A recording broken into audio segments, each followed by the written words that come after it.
Hello friends, எல்லோரும் எப்படி இருக்கீங்க? நல்லா இருக்கீங்களா? வாங்க வீடியோக்குள்ள போகலாம். மயிலை காட்டலான்னு எடுத்துங்க, அது போயிடுச்சு. இன்றைக்கி என்ன பார்க்க போகிறேன்னா, என்னை பற்றி தாங்க சொல்ல போகிறேன். என்னை பற்றி, என் ஃபேமிலி எல்லாம் சொல்ல போகிறேங்க. நான் இல்லத்தரசி தாங்க. எனக்கு 2 பசங்க இருக்காங்க. நான் வீட்லேயே இருந்துட்டு இதே மாதிரி ப்ளவுஸ் யாராச்சும் ஸ்டிச்சிங் பண்ண கேட்டாங்கன்னா தைச்சி கொடுப்பேங்க. என் செலவுக்காக அது மாதிரி பெண்கள் எல்லாமே இந்த மாதிரி ஏதாச்சும் ஒரு தொழில் கற்று வச்சுருங்க. கைத்தொழில், ஆரி ஒர்க்கு, ப்ளவுஸ் தைக்கிறது, இந்த மாதிரி ஏதாச்சும் கற்றுக்கணுங்க. அது ரொம்ப நல்லது. நமக்குன்னு ஒரு வருமானம் வரும்போது அது ரொம்ப சந்தோஷமாக இருக்கும். என் ப்ளவுஸு ஆகட்டும், எதுவுமே நான் வெளியே கொடுக்க மாட்டேன், நானே தைச்சிப்பேன். யாராச்சும் கொடுத்தாங்கன்னா நான் தைச்சி கொடுப்பேன். கம்மியாக கூட நான் தைச்சி கொடுப்பேன். நம்ம வீட்டில் சும்மா இருக்கிற டைமில் இந்த மாதிரி செலவு பண்ணிக்கிட்டா ரொம்ப நல்லது. நம்ம வேஸ்ட்டாக வீணாக அக்கம் பக்கம் பேசிட்டு இவங்க அது சொன்னாங்க, அவங்க இதை சொன்னாங்க அப்படின்னு இல்லாமல் இந்த மாதிரி நீங்கள் ஏதாச்சும் ஒரு வேலை செஞ்சுக்கிட்டே பண்ணிங்கன்னா உங்களுக்கு மனசு ரொம்ப ரிலாக்ஸாக இருக்கும். அதுவும் நம்ம பிடிச்ச வேலையை செய்யும்போது ரொம்ப நல்லாயிருக்கும். அதுவும் நான் ப்ளவுஸ்லாம் தைக்கும்போது எனக்கு ரொம்ப ரிலாக்ஸாக இருக்குங்க. எனக்கு ரொம்ப பிடிக்கும். இந்த மாதிரி அன்றாடம் இப்படி தாங்க என் வேலை போயிட்டு இருக்கோம்.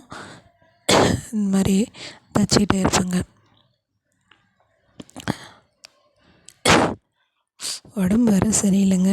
2 நாளாக உடம்பு சரியில்லாதான் தொண்டை கட்டிச்சு. ஒரு நிமிஷம் இருங்க. இந்த ப்ளவுஸு கட்டிங் நான் போட்டிருக்கேன். ஷார்ட்ஸ் வீடியோலையும் முன்ன வீடியோலையும் போட்டிருக்கேன். பார்க்கலன்னா அதை போய் பாருங்கள். நிறைய பேர் சப்ஸ்கிரைப் பண்ண மாட்டீங்க, சப்ஸ்கிரைப் பண்ணி பாருங்கள். இந்த வீடியோ பிடிச்சிருக்கா பாருங்கள், லைக் பண்ணுங்கள். வாங்க ப்ளவுஸ் தைச்சிக்கினே பேசலாம் வாங்க. நான் ஏற்கனவே சொல்லியிருக்கேன், யூடியூப்பை பற்றி எனக்கு எதுவும் தெரியாது. என் பையன் தாங்க இதை ஆரம்பித்து கொடுத்தான். சரி, ஒரு வீடியோ போட்டோம், ஓரளவுக்கு போச்சு. அதனால சரி நம்ம போடலாம் அப்படின்ட்டு அவங்கிட்டேருந்து கொஞ்சம் கொஞ்சமாக கற்றுக்கிட்டு அப்படியே கொஞ்சம் கொஞ்சமாக போட ஆரம்பிச்சுங்க. இதில் எப்படி வீடியோ போடணும், எப்படி அதெல்லாம் இது பண்ணணும்னு எனக்கு தெரியவே தெரியாதுங்க. பையன் சொல்லி கொடுத்து தான் வீடியோ போட ஆரம்பித்தேன். நீங்கள் யாருன்னா சேனல் ஆரம்பிக்கணும்னு நினச்சிங்கன்னா தைரியமாக ஆரம்பிங்க. பயப்படாதீங்க. எல்லாமே நம்ம கையில் கற்றுக்கிறது தாங்க. எல்லாமே நம்ம கற்றுக்கிறது தான். அதனால தெரியலையேன்னு கவலைப்படாதீங்க. நம்ம எல்லாமே தெரிஞ்சுக்கலாம். போக போக எல்லாமே கற்றுக்கலாம். எதுவுமே தெரியலைன்னா அது தப்பு கிடையாது, தெரிஞ்சு கற்றுக்கலாம். அதை அந்த மாதிரி நீங்கள் ஆரம்பிச்சிங்கன்னா கொஞ்சம் கொஞ்சமாக உங்களுக்கே புரிய ஆரம்பிக்கும். எப்படி ஆரம்பிக்கிறது அப்படின்னு பயப்படாதீங்க. பயப்படாமல் தைரியமாக சேனல் ஆரம்பிங்க. இந்த சேனலை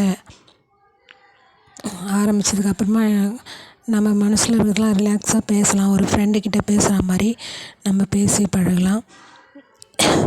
அதே மாதிரி நீங்கள் ஆரம்பிங்க. நம்ம சமையல் வேலைலாம் முடிச்சதுக்கப்புறம் சும்மா இருக்க டைமில் இந்த மாதிரி தாங்க நான் ஒரு ப்ளவுஸை 2 நாளைக்கு கூட கொஞ்சம் கொஞ்சமாக ஸ்டிச் பண்ணுவேங்க. கொஞ்சம் கொஞ்சமாக தைச்சி வச்சுப்பேன். ஏன்னா ஒரே டைம் தைச்சோம்னா ரொம்ப கஷ்டமாக இருக்கும். கொஞ்சம் லைனிங் ப்ளவுஸாக இருந்துச்சுன்னா லைனிங் கோட்டிங் கொடுத்துடுவோங்க. ஒரு தையல் போட்டு வச்சுட்டு மறுநாள் அதுக்கப்புறம் அதை ஜாயின் பண்ணி தைச்சிடுங்க. அந்த மாதிரி நம்ம வேலையை சுலபமாக பண்ணிக்கலாம். இந்த மாதிரி தான் நான் சும்மா இருக்கிற டைமில் இந்த மாதிரி தான் நான் தைச்சி பழகுவேன். இது ஃபுல் வீடியோ போடணுன்னா நீங்கள் கமெண்ட்ஸ் பண்ணுங்கள். ஒரு நாளைக்கு நான் உங்களுக்கு தெளிவாக எப்படி இன்னும் தைக்கிறது அப்படின்றத நான் போடுறேன். இது ஜஸ்ட்டு கொஞ்சம் தான் போட்டிருக்கேன். இன்னொரு டைம் நான் கண்டிப்பாக போடுறேன். அப்படியே தோட்டத்துக்கு வந்துட்டோங்க. தோட்டத்துக்கு வந்து மல்லிகைப்பூ பூத்துருந்துச்சுங்க. அது கொஞ்சம் பறிச்சுக்கிட்டு அப்படி கொஞ்ச நேரம் பறிச்சுக்கிட்டு அந்த இடம் ஷார்ட்ஸ் வீடியோவில் கூட நான் போட்டிருப்பேன் பாருங்கள். இப்போ தான் அப்போலாம் சுற்றி மண்ணெல்லாம் கட்டி நல்லா துளுர்த்து வருதுங்க. இப்போ தான் நிறைய நல்லா பூ பூத்து வருதுங்க. அதுக்கப்புறம் பாருங்கள் கோலம் போட்டிருக்கேன் டிவிக்காக. அவர் சொன்னார் இல்லைங்களா, எனக்காக நீங்கள் ஒரு கோலம் போடுங்க உங்கள் வாசலில் அப்படின்னு சொன்னதுனால அவருக்காக நான் அந்த கோலத்தை போட்டேங்க. எனக்கு விஜய் சார் ரொம்ப பிடிக்கும். அதனால் அவருக்காக இந்த கோலத்தை போட்டு ஷார்ட்ஸ் வீடியோலையும் போட்டிருக்கேன். டைகர் பாருங்கள், அவன் தூங்கிட்டுருக்கான். இவன் நிறைய ஷார்ட்ஸில்